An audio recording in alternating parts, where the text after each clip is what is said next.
Pas një muaj agjërim, besimtarët musliman festojnë sot Fitër Bajramin nga sheshi Skënderbej ku krye falja e madhe. Kreu i komunitetit musliman theksoi se shoqëria e sotme ka nevojë për njerëz me karakter që të mos ndrydhen nga frika. Turi i kryeministrit Edi Rama me diasporën ndalet sërish sot në Athinë, ku ai do të takojë shqiptarët që jetojnë dhe punojnë në Greqi. Takimi që do të nisë në orën 17 është organizuar në formën e një bashkëbisedimi.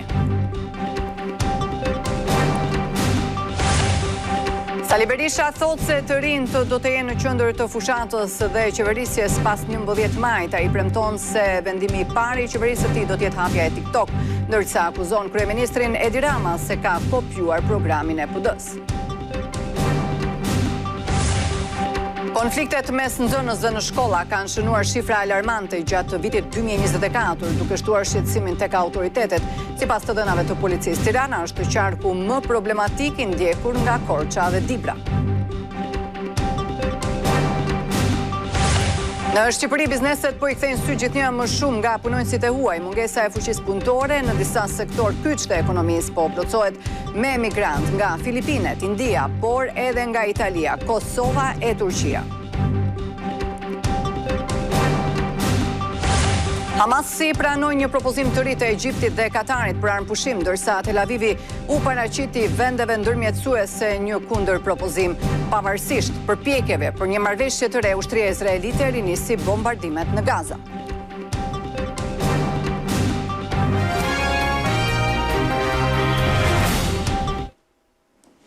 Përshëndetje të nderuar televizionist të televizionit kombëtar Klan, unë jam Oljana Maloku dhe bashkë do të jemi në këtë edicion të orës 15:30.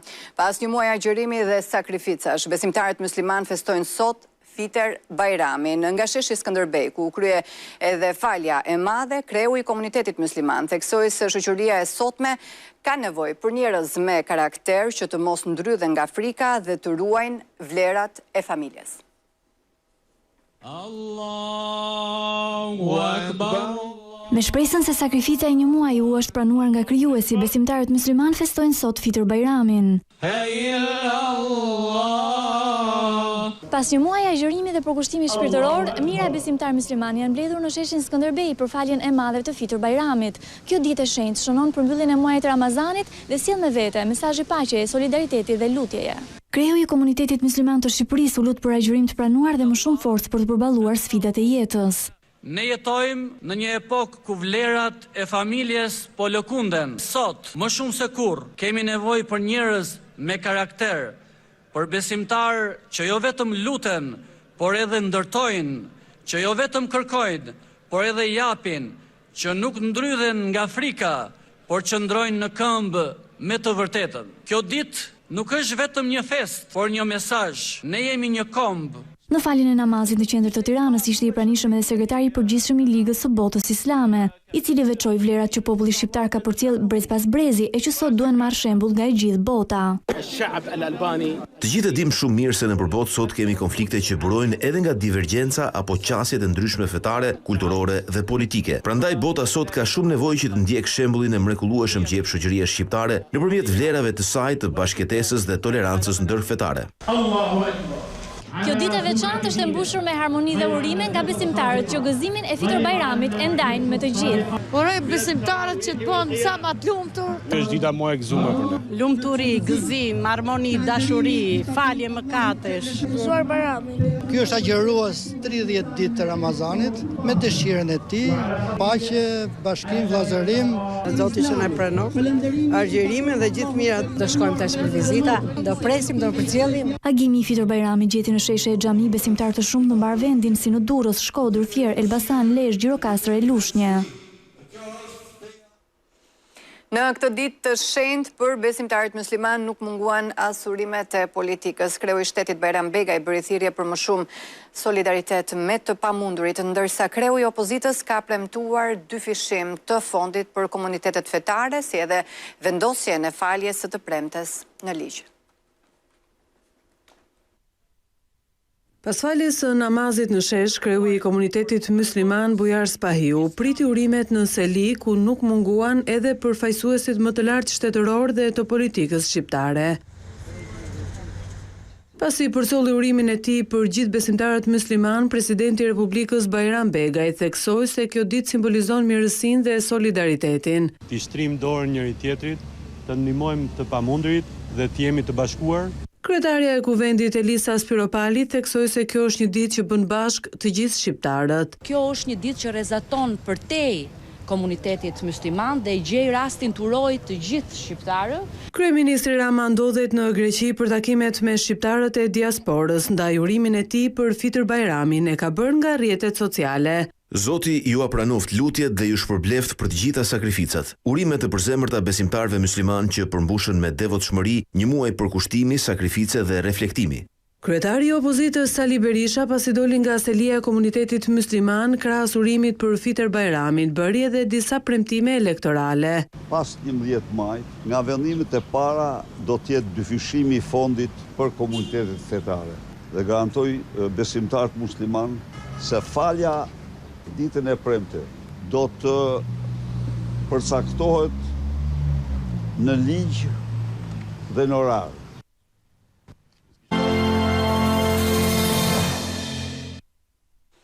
Kryeministri Edi Rama do të rikthehet sot në Athinë për të takuar me shqiptarët të cilët do të votojnë në 11 maj për herë të parë nga Greqia.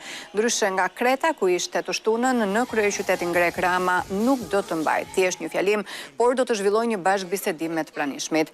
Takimi do të mbahet në Qendrën e Kulturës Elikonos Kozmos në orën 17 me orën lokale greke. Një ditë më parë nga Kreta, Rama ftoi emigrantët të votojnë Partinë Socialiste për të bërë të mundur kështu anëtarësimin e Shqipërisë në BE dhe marrjen e pasaportës europiane.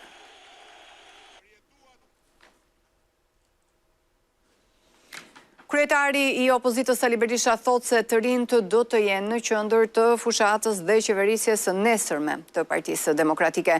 Duke prezantuar disa nga premtimet për ta, Berisha tha se vendimi i parë i qeverisë së djathtë do të jetë rikthimi i TikTok. Akuza kyçe që socialistët i bëjnë Partisë Demokratike është mbyllja e saj ndaj prurjeve të reja. Për kryedemokrati Sali Berisha flet për një tjetër realitet që sipas tij pasqyrohet më së miri tek lista e kandidatëve për deputet. Në këtë fushat ka 58 kandidatë nën moshën 40 vjeç. Kjo është mosha e pranueshme për ta quajtur dikë të ri. Në këtë të diel feste për besimtarët musliman, Sali Berisha ishte i pranishëm në tryezën e organizuar nga Departamenti Brejngenit në Selim Blu, ku premton politika që do të nxisin rikthimin e të rinjve në Shqipëri, largim për të cilin bën përgjegjës Edi Ramën. Ne do të mundsojmë kredi të buta për çdo çift të ri për banesë. Ne do të bëjmë që për fëmijën e tretë shteti të japë mbështetjen e tij deri në moshën 23 vjeçe. Çdo i ri apo çdo emigrant do të trajtohet pa dallime nëse do të vijë për të investuar në Shqipëri. Nuk do të taksohet për 5 vite. Ne do të punojmë që t'i rikthejmë në Shqipëri. Kundërshtarët tanë kanë kopjuar programin ton, por ata janë gënjeshtarë dhe të korruptuar dhe në këtë mënyrë trajtojnë programin. Berisha përsërit dhe njerë se vendimi parë i qeverisë së tij pas 11 majit do të jetë rihapja e platformës TikTok. Çdo diktaturë fillon me censurën. Kur ti nuk e duron atë që duron kundërshtari, atëherë ke një problem me veten. Sipas kryedemokratit, në 8 vitet e qeverisjes së tij me projektin e kthimit të trurit, u arrit që 21% e administratës të ishin të kthyerit nga jashtë, por ai e akuzon qeverinë socialiste se këta të rinj të shkolluar jashtë u zëvendësuan nga militantë dhe patronazhistë.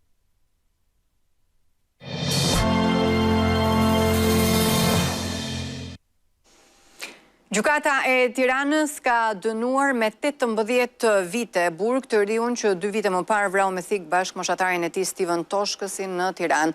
Sipas gjykatës, konflikti mes të rinjve nisi për ngacmimin e një vajze.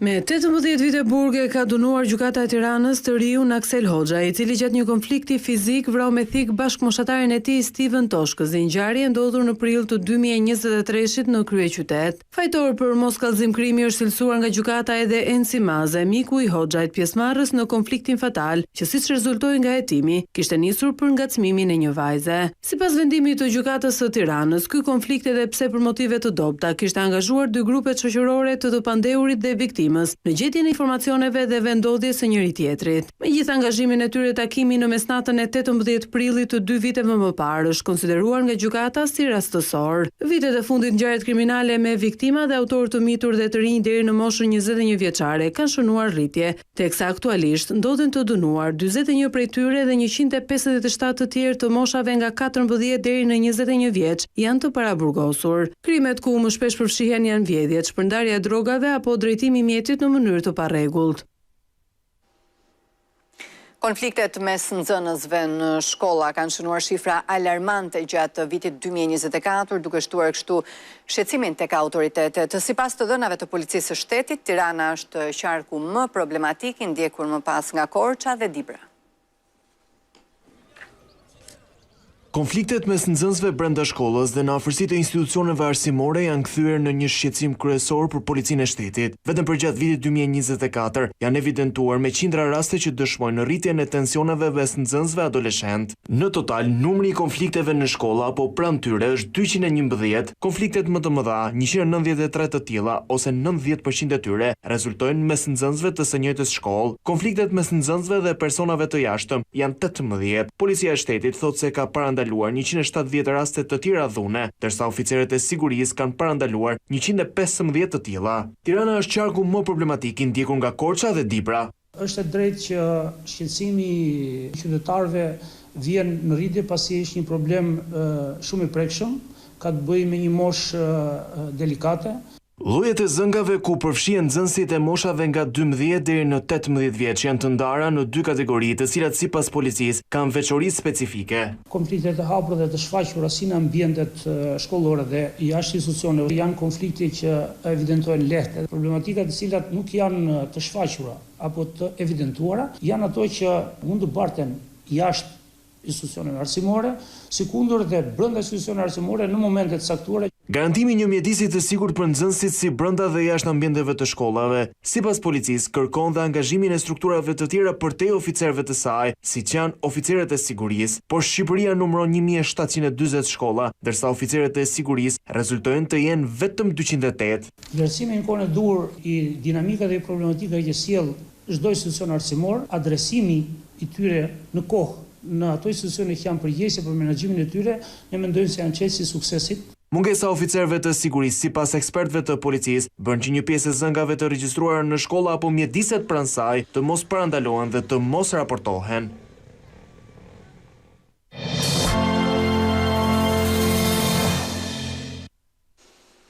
Në Shqipëri, bizneset po i kthejnë sy të gjithnjë më shumë nga punonësit e huaj, kështu mungesa e fuqisë punëtore në disa sektor kyç të ekonomisë po plotësohet me emigrant nga Filipinet, India, por edhe nga Italia, Kosova e Turqia.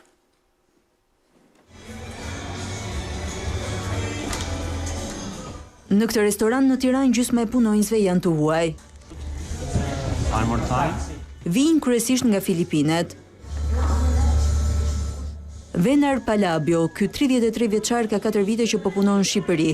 Ai është diplomuar në bachelor për inxhinieri marine, por po punon si shef kuzhine. I'm a college graduate. Unë jam diplomuar në kolegj me bachelor për inxhinieri marine. Kuzhina është pasioni im dhe ndoqja një kurs gatimi. Fillimisht e kam filluar punën si pjadalarës sanitar dhe hap pas hapi u integrova në kuzhinë. Në fillim kur erdha kam punuar në dhërmi deri në 2021 dhe prej 3 vitesh po punoj në këtë restorant. Këtu jam shef kuzhine për sushin. Ai e vlerëson Shqipërinë për mundësitë e punës dhe për pagën më të mirë krahasuar me vendin e tij të origjinës. Just in Philippines.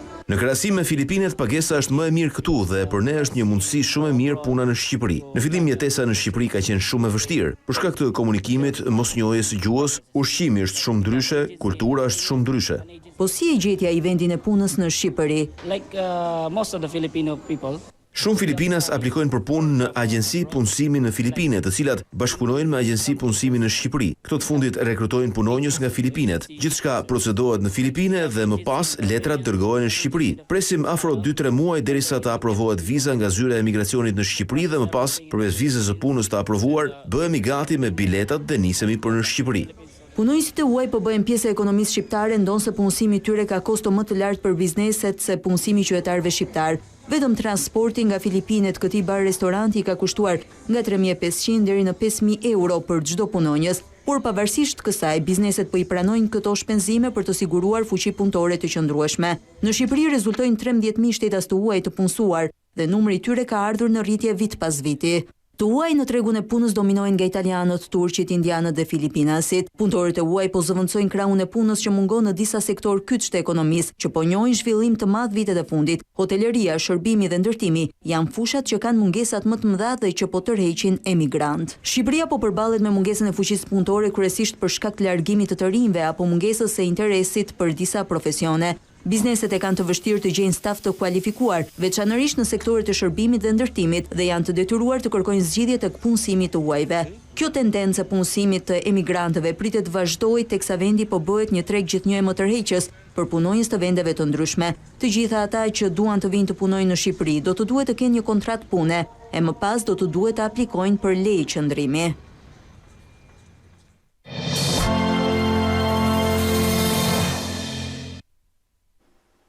Kryeministri në detyrë i Kosovës, Albin Kurti, ka deklaruar se pas certifikimit të zgjedhjeve parlamentare pret që votimin e qeverisë së re dhe të kryetarit të kuvendit ta realizojë brenda një seance parlamentare. Kjo është një formulë e përdorur 4 vite më parë, por aktualisht duket e pamundur pasi vetëvendosja ka 48 deputet dhe nuk i ka 61 votat e nevojshme për formimin e qeverisë. Si PDK-ja dhe LDK-ja, dy partitë kryesore të opozitës që kanë së bashku 44 deputet, kanë refuzuar në mënyrë kategorike një koalicion qeverisës me vetëvendosjen. Partisë së Kurtit, si parti e parë fituese, i lind kështu e drejta për formimin e qeverisë. Në rast se nuk e formon dot, i lind e drejta partisë së dytë që është PDK-ja. Në muajin e dytë të presidencës, Donald Trump gëzon nivelin më të lartë të mbështetjes krahasuar me pararendësin Joe Biden, e madje edhe me të njëjtën periudhë të mandatit të parë. Sondazhet tregojnë se 45% e amerikanëve e mbështesin pavarësisht nisjes kaotike të mandatit të dytë. Donald Trump mbështetet nga amerikanët më shumë se pararendësi i tij Joe Biden në të gjithë mandatin. Përqindja e mbështetjes për politikat e tij në muajin e dytë të këtij mandati është më e lartë edhe se e njëjta periudhë e mandatit të tij të parë. Sipas një sondazhi të kryer nga agjencia e anketimeve Gallup në gjysmën e parë të këtij muaji, mbështetja popullore për Trumpin është rritur në 45%. Në të njëjtën periudhë të mandatit të parë, presidenti gëzonte 3% më pak mbështetje. Niveli është rritur me 1% krahasuar me muajin e kaluar. Mediat bëjnë të ditur se amerikanët mbështesin shefin e shtëpisë së bardhë pavarësisht nisjes kaotike të këtij mandati me çmimet që vazhdojnë të rriten, shkarkimet masive të punonjësve të qeverisë, rritjen e tarifave të importit dhe ashpërsimin e luftës tregtare që ka sjellë edhe thellimin e frikës për recesion. Përmbushjet premtimeve nuk ka në politikën ndërkombëtare, sidomos në krizën e Ukrainës, ku ende nuk ka asnjë përparim konkret në rrugën drejt paqes me Rusinë.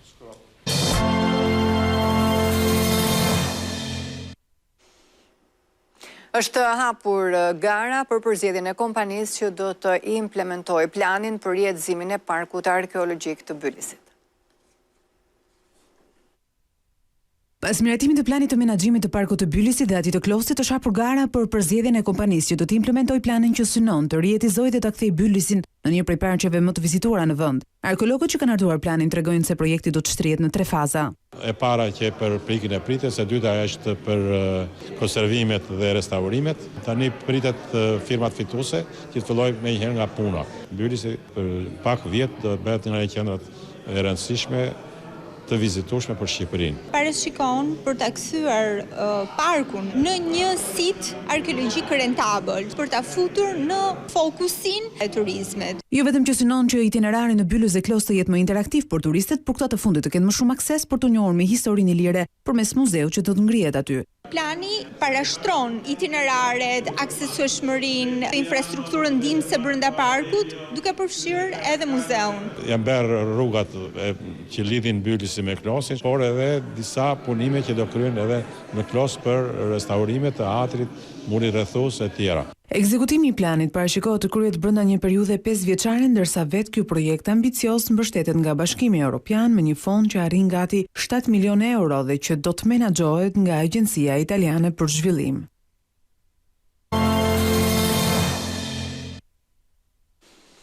Indian Eye Institute and Laser Center sjell për herë të parë në Shqipëri dhe në Ballkan teknologjinë më të fundit e cila realizon ndryrje të saktë tek syt, duke mundësuar kështu heqjen përgjithmonë të syzeve.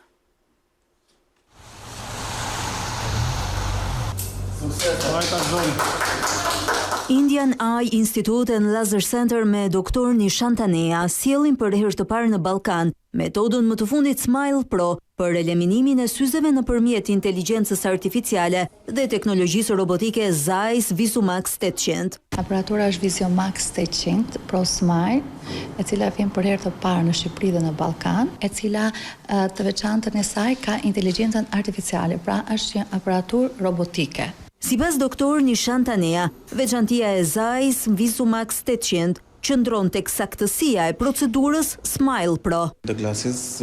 Procedura Smile Pro, e cila shërben për heqjen e numrit të syzeve, si për numrat minus, ashtu dhe plus, për shikim nga larg dhe afër, vepron me të njëjtën saktësi në të dyja proceset. Ndërhyrja përmes Zeiss VisuMax 800 kryhet vetëm për 9 sekonda. Nëpërmjet VisuMax 800, ndërhyrja kryhet vetëm për 9 sekonda, me hyrje minimale vetëm 2.5 mm dhe rikuperimi është nga 24 deri 48 orë pa dhimbje, duke mundësuar heqjen e përgjithshme të syzeve të një pacienti. Përpara se t'i nënshtrohen ndërhyrjes me Zeiss VisuMax 800, pacientët do të kryejnë konsultën me mjekët specialistë të Indian Eye Institute and Laser Center. Me këtë lajm bashkë me ardhur në fund, ndërkohë vazhdoni të qëndroni me Klan.